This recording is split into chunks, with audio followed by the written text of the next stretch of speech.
Hello, good morning ताईंनो, कशा आहात तुम्ही? आय होप तुम्ही सगळ्याजणी छान असाल. आणि ही जे आहे तर ही खिचडीची रेसिपी आहे. तर मी कशी बनवते, थोडेसे तांदूळ आणि डाळ, शेंगदाणे भिजत टाकले होते एक 15-20 मिनटं. त्यानंतर इकडं पाणी उकळायला ठेवलं होतं.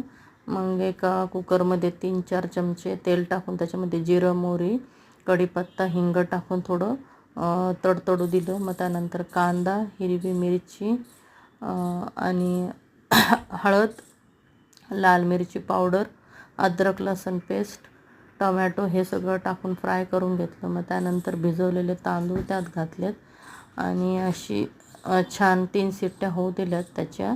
आणि छान अशी खिचडी तयार झाली होती. आणि हे व्हिडिओ जर आवडला तर लाईक, शेअर, सबस्क्राईब करायला विसरू नका. पुन्हा भेटूया, तोपर्यंत बाय.